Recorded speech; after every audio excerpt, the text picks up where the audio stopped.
So let's just jump in here. We have a lot of people coming on and people will continue to come in and out. I'm so excited to meet you. I'm so excited to meet you too. You look beautiful. Oh, I've got my bravery on, and we'll talk about that in a second.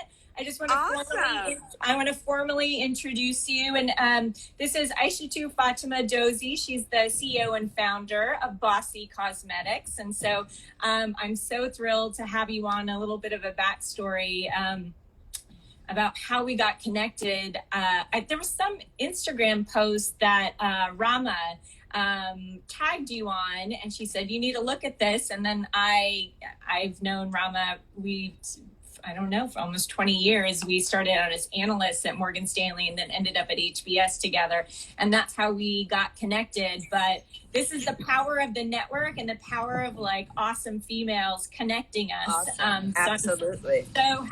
I'm so happy to connect with you. How are you doing today?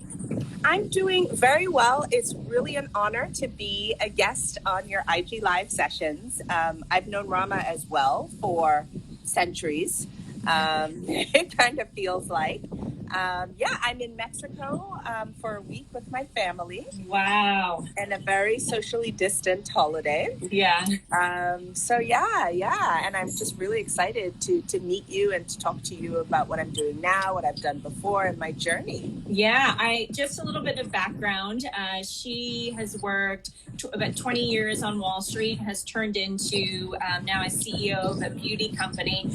As we start, tell me a little bit about this, because so as I mentioned, I'm wearing bravery, and I had just a really lovely experience interacting with your brand. I have to say it was very appealing to someone like me who was just looking for more things that are better for people of color, that allow me to be bold, because I like to be bold, but then we also have to do what we have to do and, wear more muted tones when it's appropriate for the workplace. And we've both come from conservative workplaces where you have to kind of do that. But then what I was so excited about was the community aspect. It feels like what you're doing is not just selling lipsticks, but creating a community and a sense of empowerment. So I'm just showing everybody this lipstick, this bravery lipstick, and on it says, may this beautiful lipstick color serve as your war paint and help you to surpass every goal that you set for yourself and more. All of this and this, I was like, yeah, I'm going to wear this lipstick. I'm going to wear this lipstick today and every day. Tell me what your motivation was behind Bossy. Absolutely. So as you said, I come from a long career in finance. I started off, like you and Rama, as an analyst. I think my first job out of undergrad was an analyst at Goldman Sachs. But before that, I had done every summer internship in finance. And, every year this is my last year as a banker. And then 1 year turned into 5 years, turned into 10 years, turned into 15 years, turned into just kept going and kept going and kept going. And for a number of reasons, including severe burnout. And, I was so burned out that I had stress-induced hypertension. Mm-hmm. And I'm a mom of 3 children, a wife, a daughter, a friend.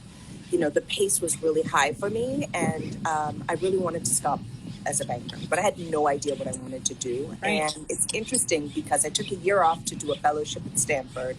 And through that year was where I really started to connect with my purpose and my passion. Mm-hmm. And I really strongly believe that my purpose is empowerment of other women, and empowerment with respect to, closing the pay gap, getting more seats at the table for professional women, boosting levels of ambition in women, and really changing the notion around ambition being a negative thing for women, right? Igniting confidence, all of that, I really do believe is my purpose. And it's my purpose for myself because I struggle with it as well. Yeah. And I understand that several professional women, irrespective of where you are in your career, suffer from it as well. So I felt that was my passion, my purpose. And my passion has always been beauty. I mean, I've just... beauty and fashion, I really love to be stylish. I think, it helps me with feeling good because the moment you feel confident, you look confident, you can show up in the right way. Yeah. And so I just knew that bringing my purpose and my passion together was what I wanted to do. And I really wanted to focus on ambitious women. And that's really how Bossy Cosmetics came. It would not have been something that I would have had the presence of mind to do 20 years ago. I think having the journey of my career, which is punctuated by lots of failures, lots of successes, learning, lots of tears, lots of joy, to get to this point of saying, I really understand what ambitious women are dealing with, and I really want to be able to connect with them in a very deep level.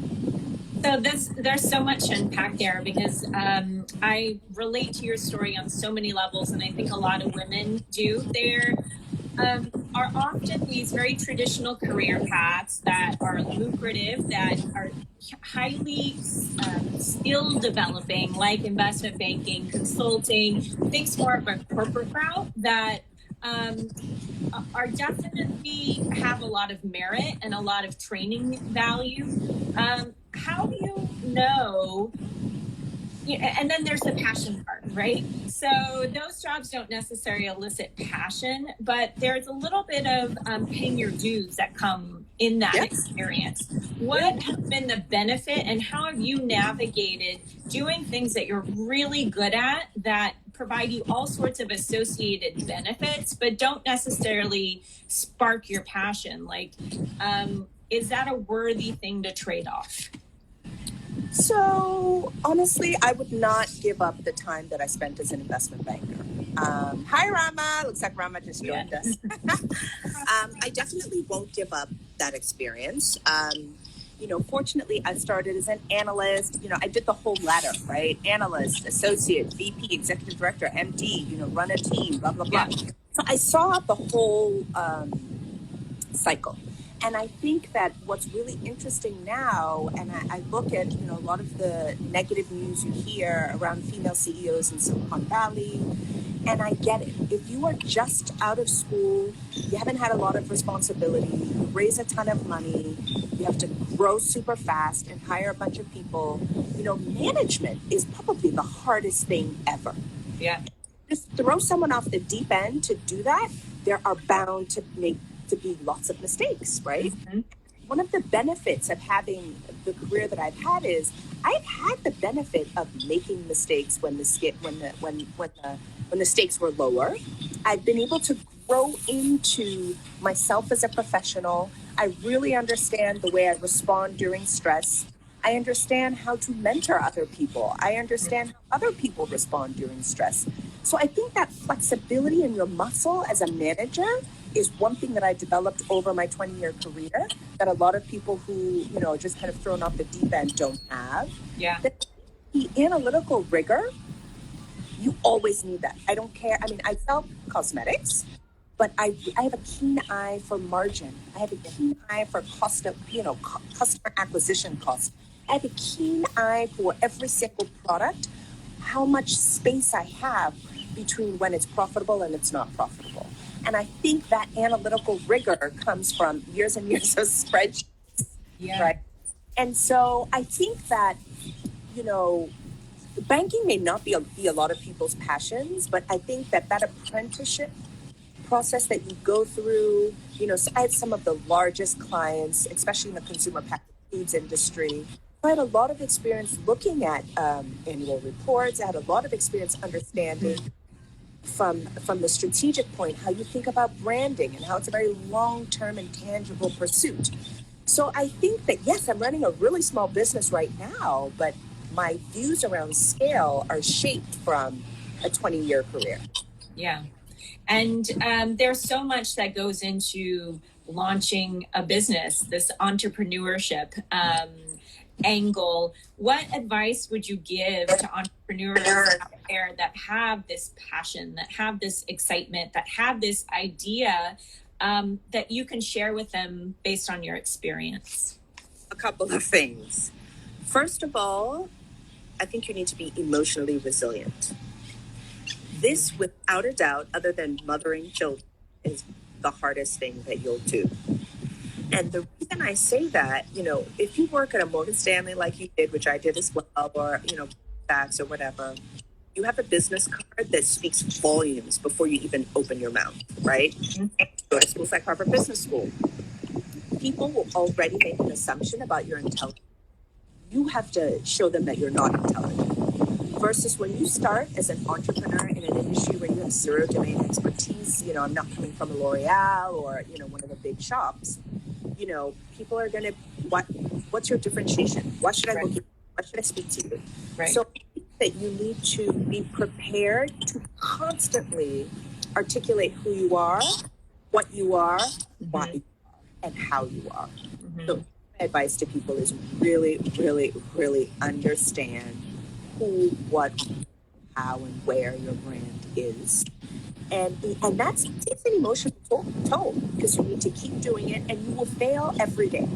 You will fail every day, and failure is harder when you're building your own business. At Goldman, if I make a pitch, client doesn't pick us up, we're used to that. Like that happens every day, right? But when you're an entrepreneur, you fail every day by a customer coming, adding to your cart, and not closing that transaction. How do you get that customer back? How do you get their attention?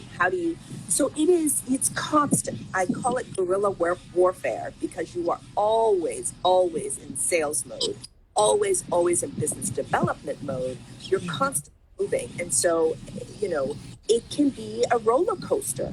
And so my advice to people who want to start as entrepreneurs is it looks really fun. It's very exciting. It looks very sexy and right. See, it's you can be on TechCrunch and all sorts of magazines, but it is hard. So do something you really like.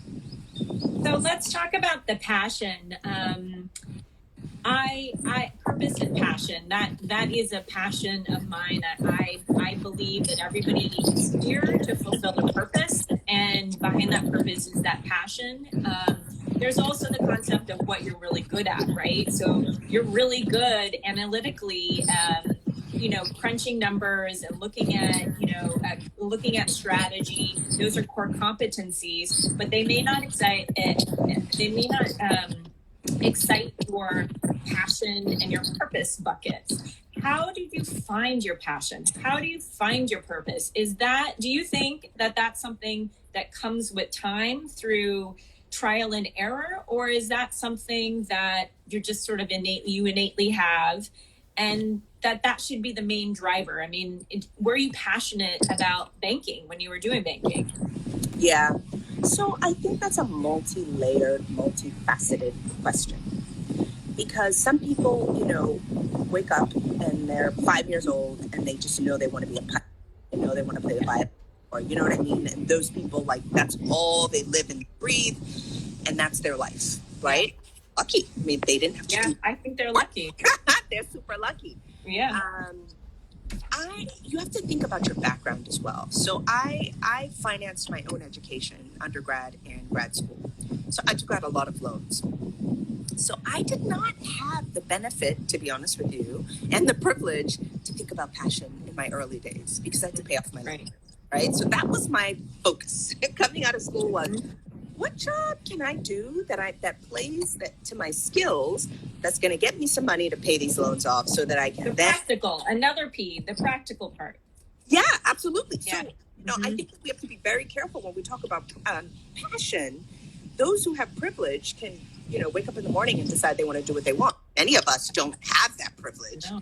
So we need to pay our bills. We need to do all that stuff first. So that was, for me, passion was not part of my lexicon in my early days. It was, be hungry, be focused, be still, and just grind and do the work.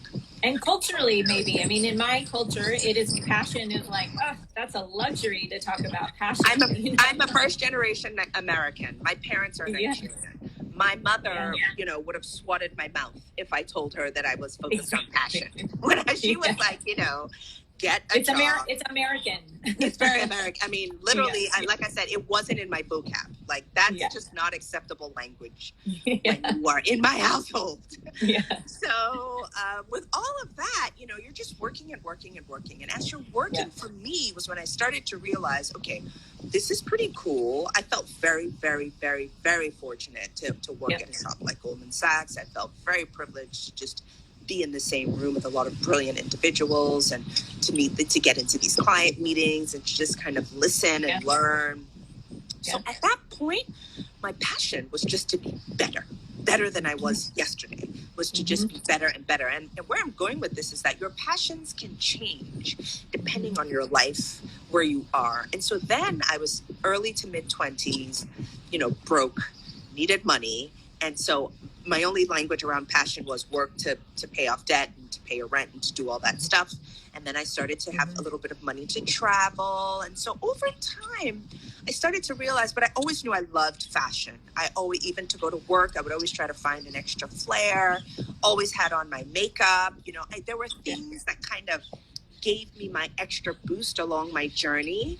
And you'd go to a meeting, very rarely see another woman, but if you saw her, you kind of gave her this look like you like her shoes, or you like her handbag, or you like her lipstick. So there was always that nod. There was always that nod of solidarity with other professional women.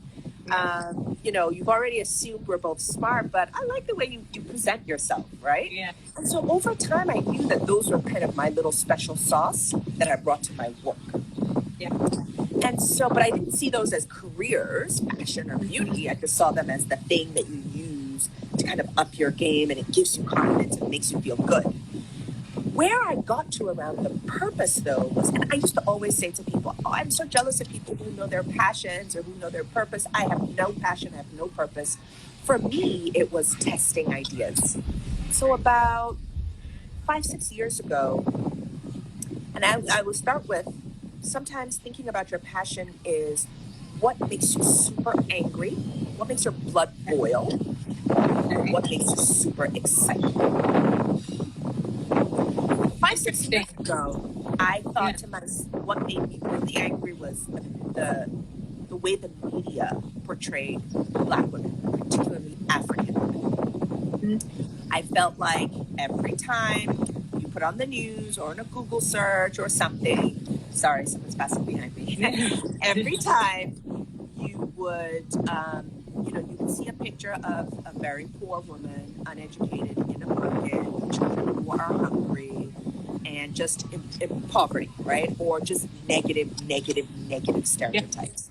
And it made me livid because while, there's a good percentage of African women in that position, I felt like women like myself were not being projected at all in the media. Women who were highly credentialized, pedigree, jobs, everything, equally contributing to household income, just getting, fantastic women. I did not see us. Yeah. So I did this project. That was anger for me. And I was like, I'm going to do my own little thing. This was a side hustle. I was running an investment banking team for all of West Africa. So I was busy. But I said, you're going to make time, Aisha, hire a film crew. And over a year, I started filming professional African women. Okay. And I called it African Her Story. And my goal there was, I just want the world to see women who are, struggling, again, lives punctuated with failures and successes, but we have very, accomplishments that I didn't think people were seeing. And along that journey of filming, I think we did 17 episodes, I learned so much about the struggles women go through, the successes. I learned even more. That's when I realized, and I loved it. I had so much fun filming. That's when I said, I have a feeling that I know that I'm going to do something creative and I'm going to do something with women. I don't know what it's going to be, but I love this whole vibe, this whole discussion. Yeah. I want to get in it. That's literally 6 years ago was how I eventually came to starting Bossy Cosmetics a year and a half ago. That's amazing. So this thing that was more anger and frustration based turned into a source of pleasure and passion, and ultimately driving your career. So what took you into the confidence, the mindset, the readiness to make that leap, to go on your own when, it's so easy to stay. I mean, you probably could have retired in your role and made a ton of money and had everything that you quote unquote wanted as a blueprint of your life, maybe, growing up. What caused you to make that leap? What were the triggers? And how did you know that you were ready? So I think that you never know you're ready. It's like when people say to you, how do you know you're ready to be a parent? I'm like, you're not ready to know you're a parent until you actually have the kid in your hands. Yeah. I'm still waiting for that moment. Yeah, like I was waiting for like, when would I know I'd be ready to be a mom? I'm still not sure I know now, and I have 3 children, so I don't have a choice. I have to be their mother. I don't know what I'm doing, and there's most days I don't know what I'm doing. Just figuring it out as you go along. Yes. You know? So I think that I knew for a fact when I the year of 39 to 40, turning 40, was a tumultuous, emotional, mental, destabilizing, disruptive year for me. Mm-hmm. I just started to look in the mirror, wasn't happy with what I saw, had a fantastic job, beautiful corner office, all the things that you want, on all the committees and board, all the things that you set up for, right? You probably had everything that you'd set out for your life when you were 10 years old. You were married, you had a job, more. All that stuff. I had more. Yeah. Traveling, like just everything you always wanted. Yeah. And I didn't like it. I wasn't happy. And I went into, what I hear Michelle Obama calls now a low-grade depression. Yeah. And I was so unhappy. And then I developed hypertension. And so then I was sick. Yeah. And I was like, this is something's wrong, right? Yeah. Everything your body speaks to you. Yeah. I no longer have loans. This financially lucrative career has allowed me to no longer have loans. I now have savings. I'm doing all the things I want, and I'm still unhappy. And part of it was like, what's wrong with me? Like, what's wrong with you? Like, you have all of this, and you're still so unhappy. And I just knew that, I had these Sunday blues where it's Sunday night, and you're just like, oh God, I'm going to go back to work, and it's like this cloud rolls over you. And I just knew the first thing was, this job is not the job. Yeah. This job is not the job. This life is not the life. And you have to get around that. So it took me a year of just really thinking about what I wanted to do and realizing that, look, this isn't just a mood. This is I hate my life. And so I quit and I, applied for this fellowship at Stanford. I got in and I dragged my whole family to Palo Alto, California. Which you're very close to me. So when all this craziness settles down and you're back, we should meet up. Yes, absolutely. Yeah. I'd love to do that. I took the jump, and it was scary, right? Because it was like, oh my God, what if I jump and I crash? Yeah. It's stupid. Maybe you should just take a 3-month sabbatical. Do you absolutely need to quit your job? So I went through a lot of emotions, but I just knew that I was so unhappy. And in my career, I've done a bunch of different things in finance. So I can't say there's another type of finance I want to do. I knew that this was the end of it for me. Yeah. And so I just jumped. And I haven't regretted it once. I spent a year at Stanford, just really trying to understand who I am, what that understanding what my purpose is, and how do I commercialize that, or how do I make a career out of that. And I'm still on that journey trying to understand it. I love what I'm doing now. I am having so much fun, and I'm still I'm learning as I go along as well. I've never built a brand myself. So, all the things that you advise clients to do, now you've got to do it yourself. Yeah. Yeah. So it's a lot harder to do, I imagine. So let's transition into the business aspect. How is business going? I can only imagine that it's crazy to live it from a civilian perspective, but to run it from a business perspective, what are you seeing? What have been the challenges, and how have you responded? Oh my God. So it feels like there have been 3 different stages of the pandemic for me as a mom, woman / business owner. So mine actually started, I would say, in February. Now, sometime last year, I came up with this very intelligent idea to diversify my supply chain. Okay. My products were all made in California at the time, but I felt, look, you never know with all these fires and all this stuff happening in California. Let me diversify.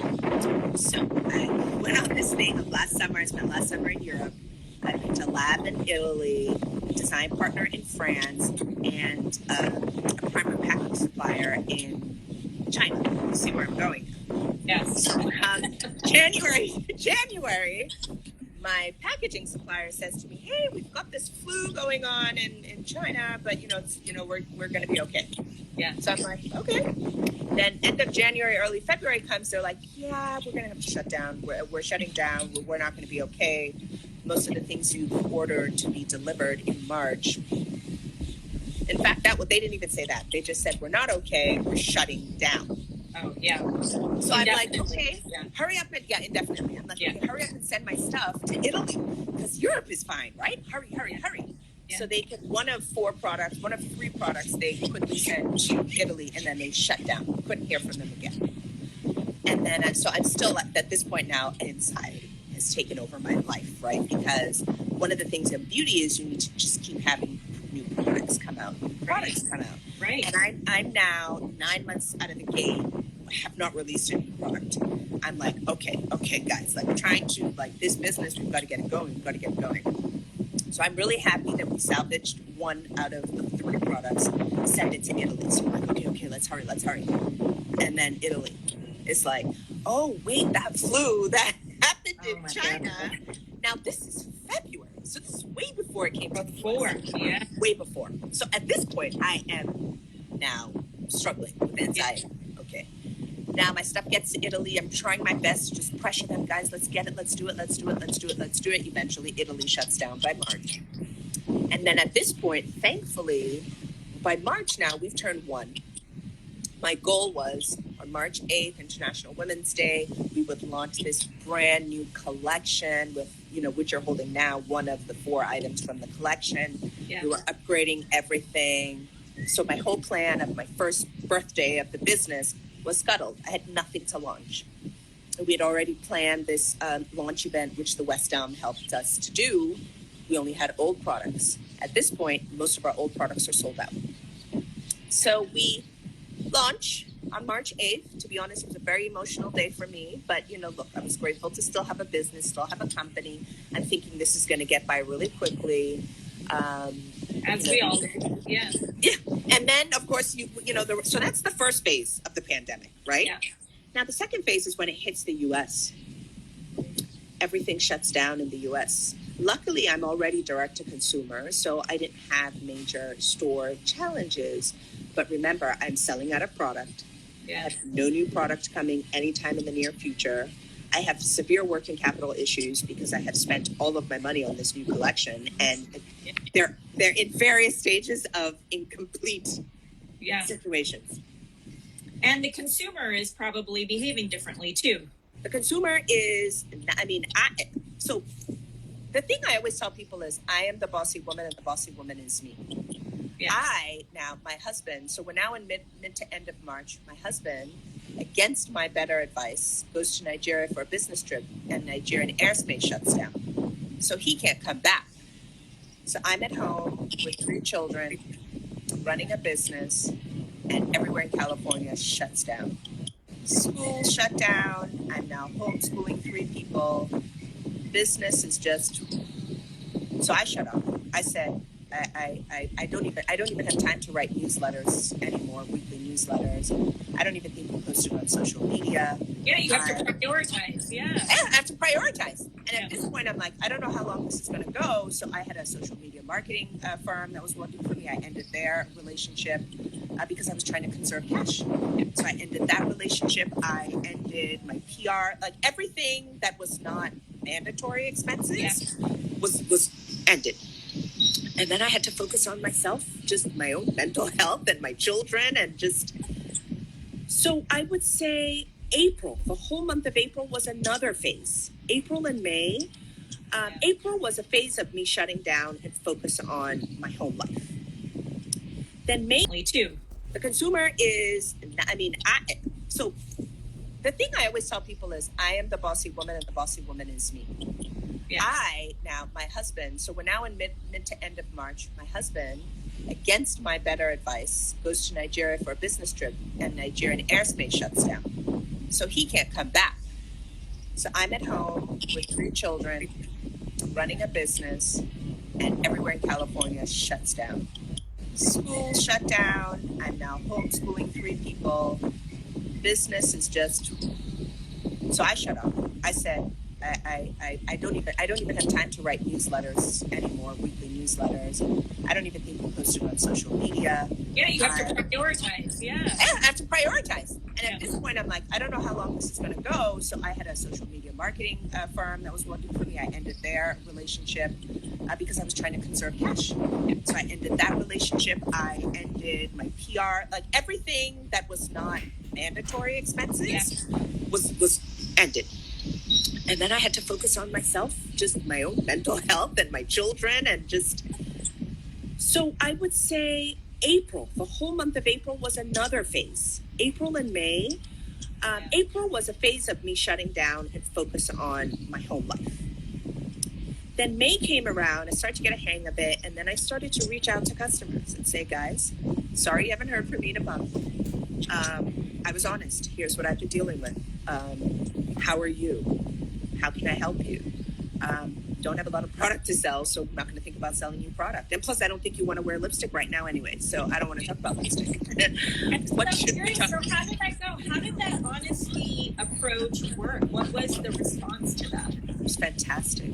I mean, you know, when I started sending out individual emails, and one, it started off with people writing back, thank you so much for writing me this. I'm sure you wrote this to all of your customers, blah, blah, and they would just say like, oh, my son, this is happening with my son, this is happening with me, this, and I would write back.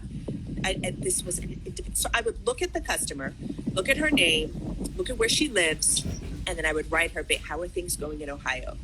I can tell you that California is the hotspot right now. How are you doing? And they thought that this was a form letter, but they were very personalized letters. And every day I was just writing like 25 to 50 letters, 25 to 50 emails, just writing and writing and writing. And some people didn't respond. A lot of people responded. And I would say things like, look, I'm not interested in selling you lipsticks. I just want to know how the bossy woman is doing. How are you struggling? I'm struggling right now. And, you know, I told people, look, I'm dealing with anxiety. I'm trying to figure this whole thing out. And it was just really wonderful to transition that into a relationship, as opposed to a, let me sell you. And, you know, I called up all my investors. They all got it. Luckily, a couple of the investors on my cap table are doctors. So they were just like, yeah, we don't even care about your sales. Like, we're busy trying to make sure we stay alive and keep our patients alive. So the minute I communicated to my investors that sales in 2020, we're not thinking about sales. I just want to make sure that the brand stays top of mind. We had always said that we had a 3-pronged strategy, that we would focus on product, content, and services. And so I just started focusing on content and services. So we did this program called Beauty Meets Wisdom, where we partnered with, you know, a coaching company and offered our customers a free hour of executive coaching if they needed that. So just started, and then content, you know, I started doing IG lives like this to just, how are people thinking about digital community right now, where people can be in shared spaces. So I really just drilled in on those other 2. And then the month of June came. That's the third aspect of the pandemic, is that, you know, may his soul rest in peace, George Floyd was murdered. And this whole groundswell towards Black-owned businesses, I've never been busier, ever.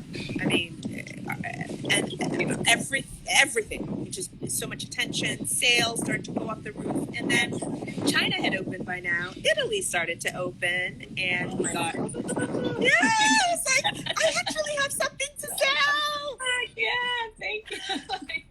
So that was June and July. So that's stage 3 of the pandemic. And now we're just, you know, we're just going, you know, I'm still trying to continue out, you know, now we're back on the, like, sort of the 3 legs now, right? The product, the content, and the services.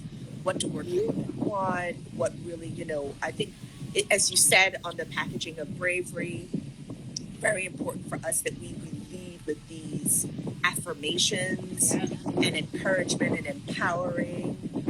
So all of our products, even the names, bravery, hustle, faith, courage, wisdom, our next collection that's coming out have names like inspiring, ambitious, unstoppable, fierce.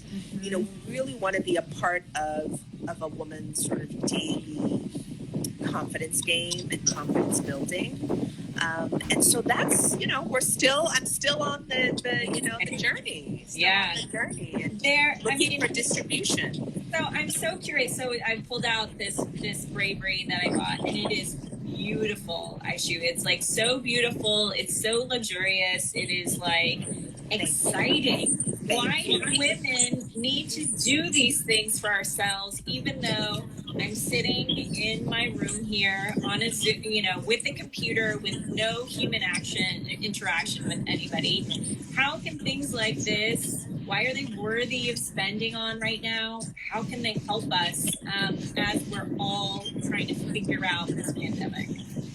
So, so in the second phase of the pandemic, the April and the May, what was beautiful to me and it made me really emotional was when I would reach out to customers and say, look, sorry you haven't heard from us, just trying to manage.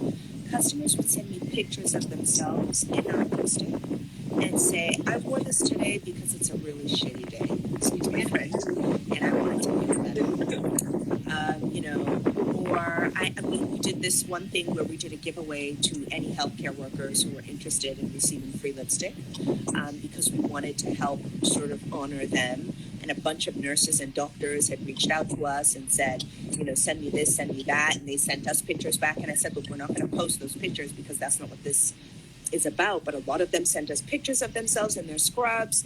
We had a doctor a surgeon who said that, Ruby is now her superpower. She wears it underneath her sort of PPE mask and everything when she's in surgery. She feels like she's the boss. Yeah. So that was when I always knew that makeup sparked joy, but I realized that we could continue to help people radiate joy and spark joy through beauty.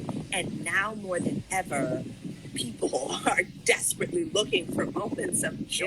Yeah.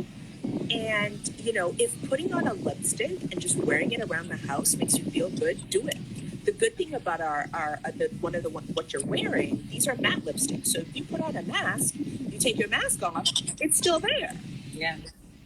So if it makes you feel good, half the time women wake up now, we don't even shower, right? You just put on your clothes, go for a walk or go to the grocery store. If you want to do that with lipstick, do it. And a lot of people are. People are on Zoom calls all the time and IG lives and whatever. And it takes a second to put on some quick lipstick. So, and we want to be a part of that radiating joy. And it's been amazing that women have really responded well to this new collection for us. It's like, we don't have control over so many things that bring us joy. Going to Soul Soft Cycle brought me a lot of joy. So I'm like, okay, I can't do that, but what else can I do? And that's part of the evolution is you don't need as much as you think that you do. And there are things that are always so accessible, and even just a small purchase like a lipstick I was so excited to get, and I haven't bought any lipstick because I'm not wearing any lipstick, but it's a joyful experience because of the also because of the community that and the empowerment that you tie to the purchase and to the wearing. And I think that combination is really what people are looking for right now. And then I personally am also part of the community and the collective that I want to support African Americans and women and small businesses and locals. And I am not buying stuff on Amazon as much as I used to. I am doing my research. I'm using my platform to connect people to ideas, concepts, products, leaders like yourself, because our dollars can empower people in different ways. And that's how I'm choosing to, support people that I love in this cause and this need for community. How has the Black Lives Matter and the attention to social justice causes, how has it affected you personally? So I shared on my personal Instagram page as well as Bossy. It's tough. a Black woman. I have a Black husband and 3 Black sons. Um, it's just tough even having to speak to them about what's going on, and you don't want your children to feel overburdened. You don't want to take that innocence away where they start thinking, well, why am I different? Why is this? So it was pretty hard for us to have that conversation, but it's been a continual one. We live in a predominantly non-Black neighborhood. We live in Palo Alto. And so we took them for a protest. It was really great. There were thousands of people in Palo Alto at the protest. Honestly, I think I did cry that day because it was just great to see, majority non-Black people coming out to fight systemic racism and to support and to see, signs, Asians for Black lives, white people for Black lives, and just really like people made an effort, right? There was a whole conversation. There was a speech, a 2-hour speech. It was just beautiful. I have goosebumps. Yeah. It was just really, really, I felt seen for the first time as a Black person in Palo Alto. And so it's ongoing. And I have to tell you, for me, it jolted me out of what I call the low-grade depression of the stage 2, right? It made me say, get up. You have to be part of the solution. Yeah. You can't just, I know it's hard to be a mom and a business owner. You want to lay down and just kind of feel sorry for yourself, but get up. Continue to operate your business. You cannot and must not fail. I want to be able to stand and show people that there are Black women who build, first-class global businesses. Don't just buy our products because we're Black. Buy them because we're Black, and they are efficacious, and they are beautiful, and they are, they are everything. They can stand on a shelf beside Chanel or beside anyone. And I became even more desperate to be successful because of this Black Lives Movement. Yeah. And to show it as an example, I have been very public around saying, follow the money. And I think that a lot of systemic issues come from neighborhoods being poor, communities not having access to capital. And so I think that my biggest role in Black Lives Matter is to not only show that Black Lives Matter, but to show that Black businesses matter, to show that Black businesses can be successful, can be run very well, can be run like any other business. So that for me then became like my third stage obsession of, you are building this business because you're passionate about it, but other people are watching you. Other people are seeing what success of a Black woman looks like. You've got to get it right. Yeah, and it's about being world class and changing that narrative, as you showed that frustrated you with the African Her story, was that the narrative is so off. It's Black women are doing amazing world class things, and you can lead and change the narrative through your example and your strengths. Absolutely. And so when people were posting Black squares, I was disgusted by the whole Black squares thing. Yeah. But I thought, what, let people do what they want to do. Me as an individual standing, supporting my community, I have now, we there's a network of us that are Black-owned businesses. We support each other. We pray together. We lift each other up, give each other opportunities. That is my advocacy. And I think there are different lanes to be an advocate. For Black people and for allies, by the way. Just posting Black squares and saying it doesn't mean anything. What you're doing and lending your platform to others and amplifying and elevating voices, that's a form of advocacy. And for me, it's to show up. Yeah. It's to show up. It's to be there. It's to show, people who are Black and people who are not Black, what Black business can be, what it can look like, and how it can grow, and how it can scale, and how it can do good. Yeah. So that's kind of been my quasi obsession. Yes, a wonderful obsession. I'm going to let you get back to your vacation very soon. You have 3 young boys. I've seen on your Instagram page that they're helping you with your business. You have them help you with tasks. Tell us what it's like to be a mother during this time. What is your greatest lesson? And then I'm going to ask you something about your voice. So. Sure. So, oh my gosh. It's hard. It's hard, period. I think my greatest lesson, though, is that I am not a good teacher. And this whole distance learning thing is so, yeah. They are fantastic, right? They call themselves co-founders of Bossy, which I'm like, slow down, guys, slow down. But they help me with everything. Like, hey, help me do this, pick this up. Like, they help me do everything. And I do pick and pack at home. Because I took stuff out of the warehouse just because I just wanted to minimize any interaction with people. Yeah. So they help me do stuff at home, and they love it. They love watching. I think it's very important for them as boys who will grow up and see women and not be worried about ambitious women, not be worried about, and not feel intimidated because they were raised by one. They were raised by a busy woman who, figured out a way to do things, to do all of it, even though she wasn't perfect. So I love that just through my life, I'm normalizing this for them. And they love it, right? I mean, I've dropped a lot of standards. My house is definitely not as clean as it used to be. I used to be like, you can only do this 1 hour of screen time. And now I'm some days, like, especially on the weekends, play all the Nintendo you want. Like, just leave me alone, guys. Like, they're happier about a lot of stuff. Yeah.